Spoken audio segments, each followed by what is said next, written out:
할렐루야. 여러분 축복합니다. 오랜만에 제 강당에 섰는데 약간 긴장은 되지만은 이 말씀을 통해서 우리 성도님들의 은혜와 함께 더욱더 하나님 앞에서 충성하는 우리 성도님들 되길 간절히 바랍니다.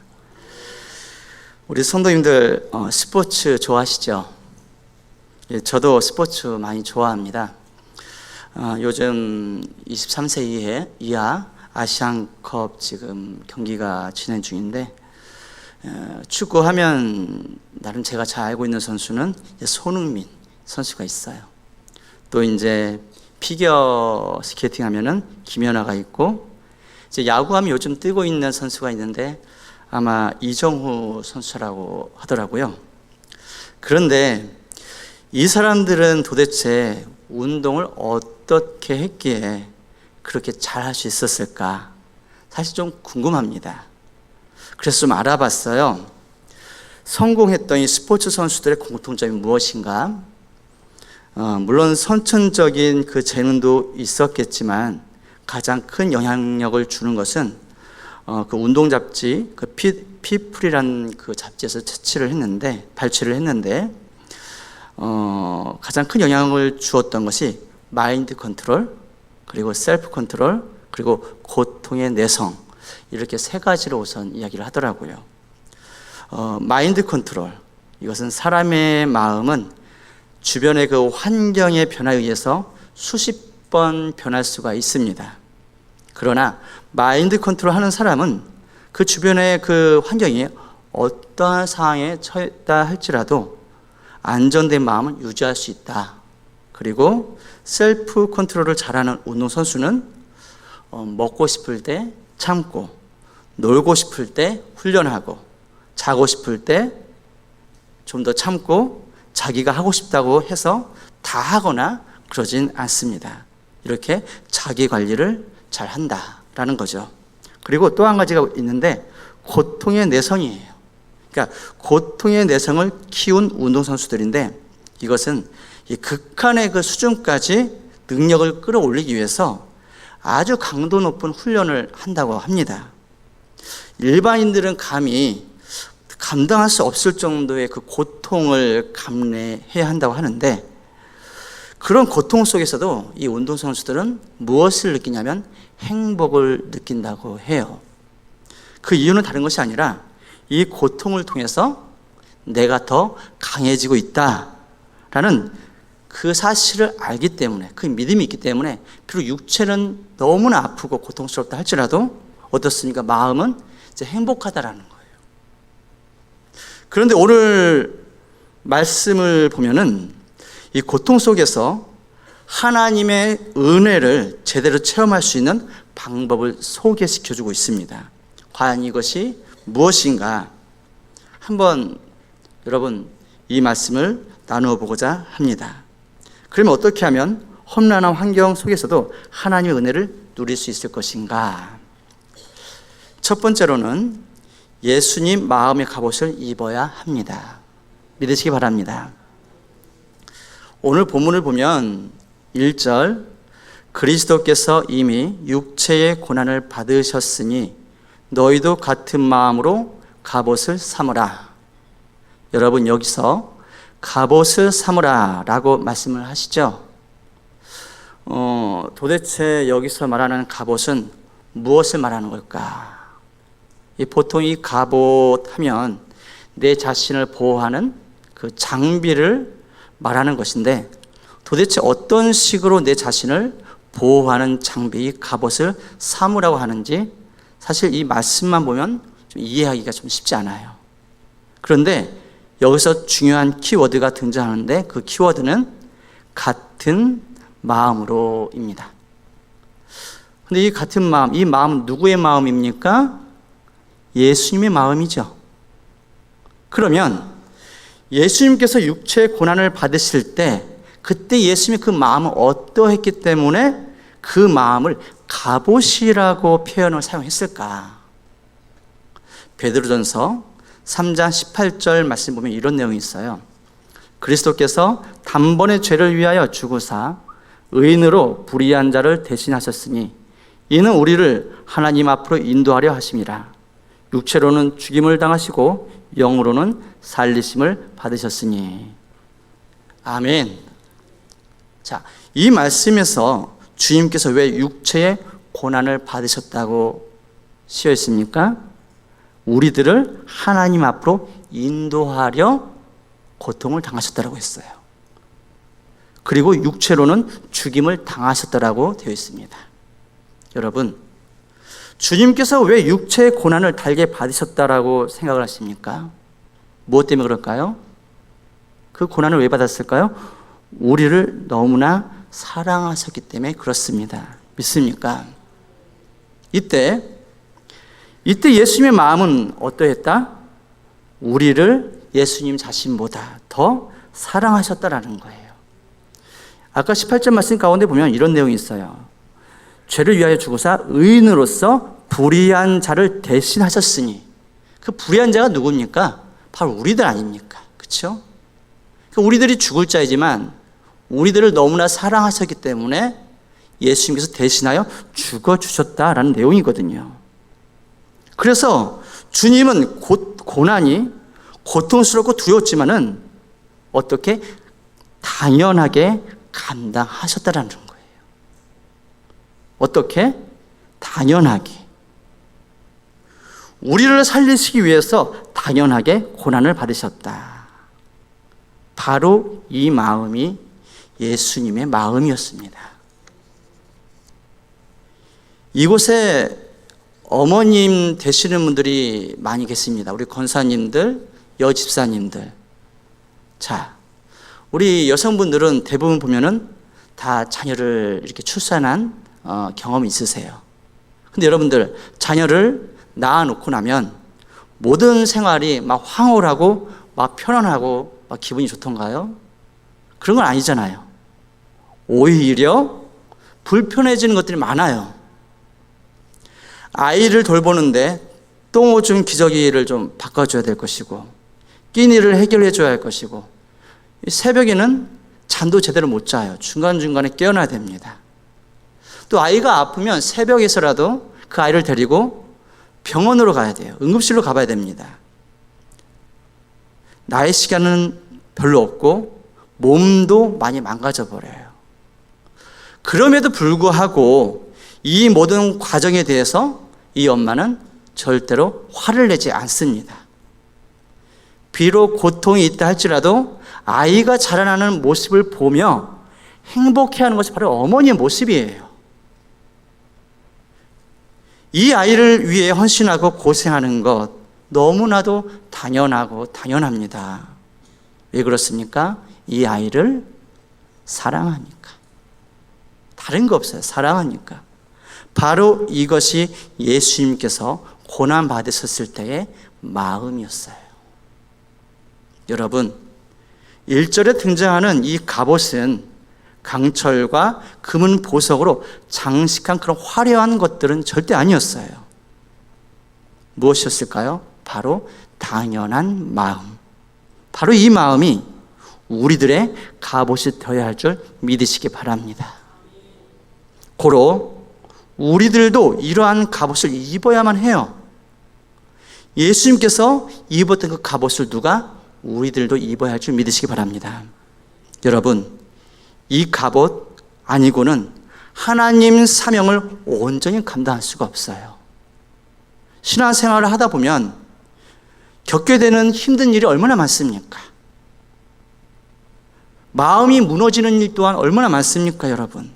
육으로 겪는 고통스러운 일들도 굉장히 많아요. 이런 극한의 환경은 우리들의 마음을 무너뜨릴 때가 얼마나 많은지 모릅니다. 하나님을 원망하게 만들고 형제 자매들을 원망하게 만들어버려요. 그리고 하나님께서 주신 그 사명을 내려놓게 만들어버립니다. 그러나 우리들이 예수님과 같은 마음의 그 갑옷을 입게 되면 어떠한 힘든 일들이 나를 무너뜨리려고 해도 여러분 원망스럽고 불평하지 않습니다. 오히려 이런 어려운 일들은 그냥 당연하듯이 넘겨버릴 수가 있어요. 그리고 당연한 것에서 끝나는 것이 아니라 오히려 험난한 환경 속에서도 감사가 고백되어지고 행복을 체험할 수 있게 됩니다. 이것이 바로 차이점이에요. 바로 예수님과 같은 마음의 갑옷을 입지 않으면 교회 일을 할 때 나는 불행하지만 이 갑옷을 입고 나면 나는 교회 일을 더 열심히 하면 할수록 어떻다? 나는 행복하다라는 거예요. 이것이 바로 이러한 체험이 바로 하나님의 은혜를 누리시는 복인 줄 믿으시기 바랍니다. 방법인 줄 믿으시기 바랍니다.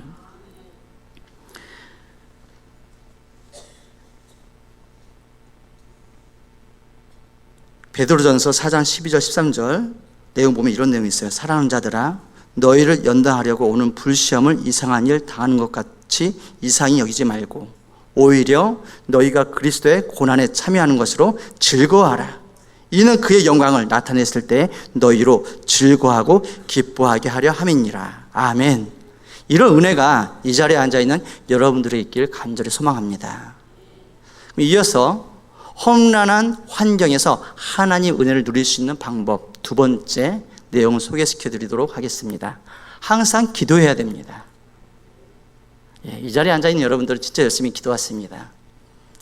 7절을 보면, 오늘 말씀 7절을 보면 베드로는 만물의 마지막이 가까웠음을 상기시킨 후에 먼저 정신 차리고 근신하여 기도하라 라고 말씀을 합니다.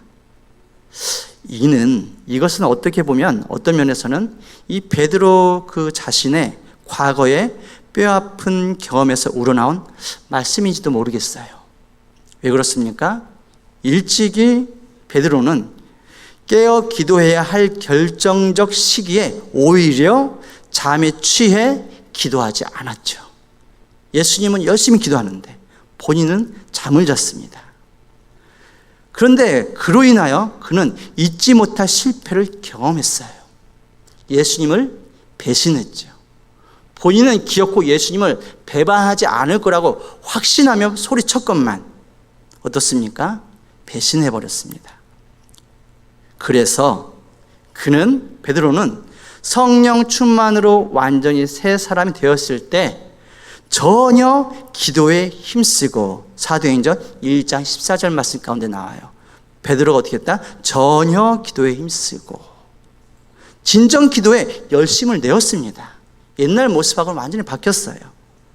이후에 이 베드로에게 얼마나 많은 고단한 일들과 힘든 또한 위협적인 일들이 많이 몰려왔습니까? 하지만 그 모든 것들을, 그 모든 시련을 이겨낼 수가 있었어요. 그래서 기도해야 됩니다, 여러분. 믿으시기 바랍니다. 여러분, 시련을 이겨내고 끝이 아니라 오히려 시련 속에서 하나님의 은혜를 누릴 수 있는 여러분들이 되길 간절히 바랍니다. 여러분, 기도한다고 해서 힘든 일들, 역경들이 우리를 피해가는 게 아니에요. 단지 기도를 하면 하나님께서는 그 모든 힘든 일들, 역경들을 극복할 수 있는 힘을, 능력을 주세요. 믿으시기 바랍니다. 바로 이것이 하나님의 은혜를 누릴 수 있는 방법이다 라는 것이죠. 여러분, 느헤미야를 아십니까? 느헤미야는 바사 아다사스 왕 때 부귀영화를 누릴 수 있었어요. 그러나 그는 그 모든 것을 포기하고 어디로 갔습니까? 예루살렘 성으로 갔죠. 무엇을 위해 갔습니까? 예루살렘 성 재건을 위해서 갔습니다. 그런데 그 재건 사업은 쉽지가 않았어요. 하나님께서 허락하신 일임에도 불구하고 얼마나 많은 방해가 많은지 모릅니다. 외부적인 문제, 내부적인 문제, 그것만 힘든 게 아니었어요. 개인적으로도 힘든 일이 많았습니다. 그래도 사람은 먹고 살아야 할 것인데 이 느헤미야는요, 녹봉 없이 12년을 살아야 했고 본인의 그 재물을 또한 가난한 자들에게 나눠 주기까지 했어요. 느헤미야는 이 개인적으로도 힘든 것이 한두 가지가 아니었어요. 이 정도면 느헤미야 또한 시험에 들만도 했습니다, 여러분. 그런데 느헤미야는 이렇게 힘들 때 기도를 합니다. 느헤미야 4장 19절일 거예요. 내 하나님이여 내가 이 백성을 위하여 행하는 모든 일을 기억하사 내게 은혜를 베푸시옵소서. 아멘. 이 기도의 내용은 나중에 복을 달라고 하는 그런 기도가 아니죠. 비록 많이 힘들고 버티기 힘들지라도 제가 백성들을 섬겼던 그 모든 것을 기억하시고 은혜를 베풀어 주셔서 오히려 감사와 기쁨으로 이 모든 사역을 감당할 수 있게 해달라는 그런 기도예요. 이 기도로 은혜 받은 이 느헤미야는요, 이후 더 큰 어려운 일들을 잘 극복하는 능력을 받게 됩니다. 그래서 어려운 환경 속에서 하나님의 은혜를 누리기 위해서는요, 우리들은 무엇을 해야 된다? 기도를 해야 할 줄 믿으시기 바랍니다. 또 이어서 무엇이 있을까요? 세 번째, 뜨겁게 사랑을 해야 한다는 것이죠. 오늘 8절 말씀이에요. 무엇보다도 뜨겁게 서로 사랑할지니 사랑은 허다한 죄를 덮느니라. 아멘. 여러분, 뜨겁게 사랑을 하라고 하십니다. 과연 어느 정도까지 사랑을 해야 뜨겁게 사랑을 하는 걸까요? 자, 이거 어떻게 제가 좀 여러분들에게 참 표현하기가 쉽지 않은 부분 같아요. 사실 성경 말씀 가운데 보면 어떻게 뜨겁게 사랑할지에 대해서는 이 66권 말씀 구석구석에 여러 가지 방법으로, 여러 가지 방식으로 우리에게 잘 가르쳐 주고 있습니다. 그런 가운데 오늘은 한 가지를 말씀드리는데 다른 것이 아니라 그 누군가의 허물이 있을지라도 그 허물마저도 믿음으로 덮어줄 수 있는 그런 사랑을 할 줄 알아야 된다는 거죠. 이게 쉬운 게 아니죠. 여러분이 누군가의 그런 잘못된 점, 허물을 발견하면 어떤 마음이 듭니까? 그거를 다른 다른 사람, 그 지인과 만나서 뭔가 좀 이야기하고 오히려 험담하고 그러고 싶은 마음이 우리 가운데에 혹시 올라오지 않습니까? 또 그렇게 하시는 분들도 종종 있을 수도 있을 겁니다. 그런데 참 신기한 것은 누군가에 대해 그 허물에 대해서 비난을 하고 비판을 하게 되면 그 사람이 사랑스러워지던가요? 아니면 미워지던가요? 미워져요. 미워집니다. 미워지다 보니까 또 다른 허물을 찾게 돼요. 이렇게 되면 어떤 일이 벌어지냐면 하나님의 은혜를 체험할 수 없을 뿐만 아니라 기존의 은혜도 다 까먹어 버려요. 그러나 허물을 오히려 덮어주고 그 사람을 위해서 기도한다면 어떻습니까? 여러분들 이런 사람 있지 않습니까? 정말 보기 싫은 사람.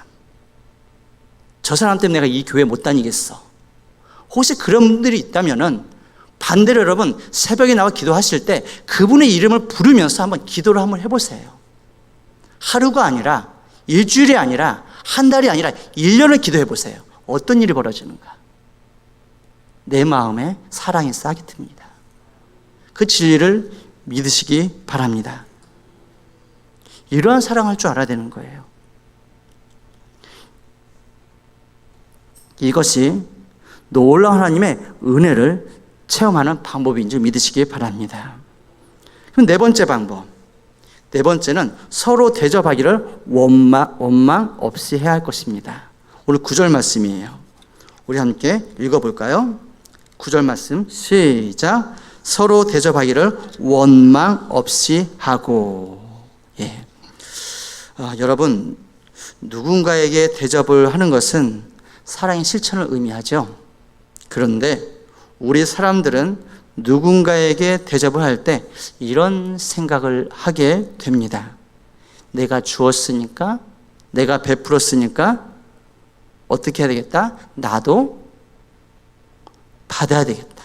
대접을 받고 준 것을 받아야 되겠다. 아마 이런 생각을 하게 될 거예요. 나도 그 사람에게 사랑을 베풀었으니까 그 사람 나를 사랑해야 돼. 나에게 응당 좋은 것으로 베풀어야 돼. 그러나 만약 상대방이 내가 원하는 대로 해주지 않으면 어떤 일이 생깁니까? 이제 그 사람을 원망하게 돼요. 시험에 들게 됩니다. 100%입니다. 그래서 대접을 할 때 분명히 잘못되면 내가 100% 원망하게 될 것인데 이것을 미리 인지하고 이때 원망하는 마음이 없이 미리 조심할 것을 이야기하고 있는 거예요. 그러니까 내가 베풀더라 주더라도 그 사람은 나에게 그 응당 나에게 베풀어야 할 것을 안 줄 수도 있다라는 거예요. 그것을 감안하고 베풀라는 거예요. 각오하고서. 이것이 무엇입니까? 미리 조심하는 마음이에요. 바로 오늘 4절 말씀 가운데 나온 내용이죠. 9절 말씀이죠. 서로 대접하기를 원망 없이 하고. 이걸 미리 내가 먼저 조심하라는 거예요. 그러니까 대접을 할 때 어떤 마음으로 해야 할까? 그냥 주는 것으로 기쁨을 삼아야 한다. 그냥 베풀 수 있는 것을 감사함으로 삼아야 한다는 말씀입니다. 내가 주더라도 꼭 받고자 하는 그런 마음 자체를 없게 하는 것이 바로 대접하기를 원망 없이 하는 것입니다. 깨닫길 바랍니다.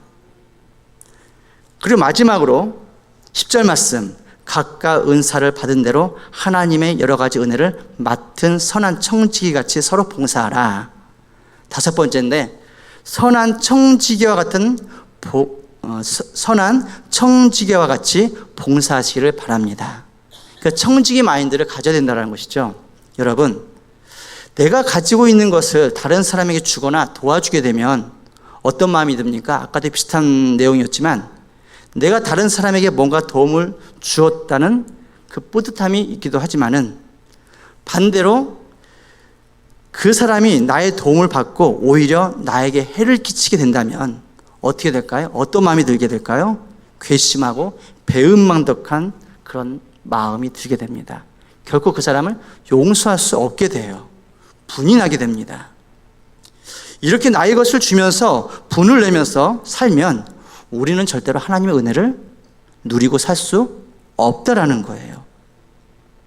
이럴 때 바로 하나님께서 우리에게 주신 마인드를 가져야 되는데 그것이 무엇입니까? 청지기 마인드인 줄 믿으시기 바랍니다. 예를 들면 이런 말이에요. 어떤 사업하는 사장님께서 나에게 잠시 이 100억이라는 돈을 잠깐 맡겨주신 거예요. 그리고 부탁합니다. 혹시 100억을 갖고 있으면서 내가 부탁한 일이 있으면 그것을 좀 들어주십시오. 그럼 제가 감사의 조건으로 약간의 사례를 드리겠습니다. 이제 이런 식으로 이제 우리에게 부탁을 했다 칠 때, 이제 그 사장님이 나에게 시시때때로 생활이 어려운 사람에게 얼마를 전해줄 것을 이제 연락을 주십니다. 그래서 우리는 그 요구대로 어쩔 때는 몇백만 원, 어쩔 때는 몇천만 원 이렇게 어려운 사람에게 이제 그러한 돈을 전해주는 거예요. 그런데 그 돈을 받은 사람이 고마운 줄도 모르고 그 돈이 부족하다고 막 화를 내고 짜증을 낸다면 여러분들 어떻겠습니까? 만약에 나의 돈을 주고서 그 소리를 들으면 굉장히 불쾌하고 화가 날 수밖에 없을 거예요.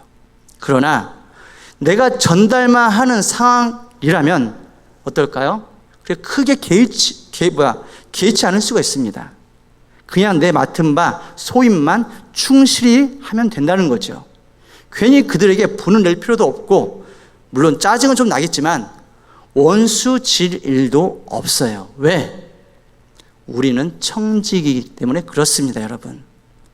그래서 이 청지기 마인드가 굉장히 중요해요. 깨닫길 바랍니다. 그래야 고난을 겪더라도 힘든 일을 겪더라도 괜한 상처는 받지 않을 수가 있어요. 여러분, 하나님께서 왜 청지기가 되라고 하실까요? 왜 청지기가 되라고 하실까요?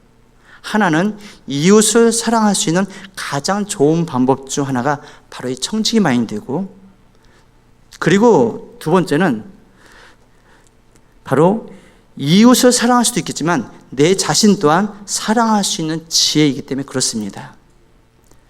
바로 이 청지기 사랑이 내 자신을 사랑하는 방법 중에 하나예요. 무슨 말입니까?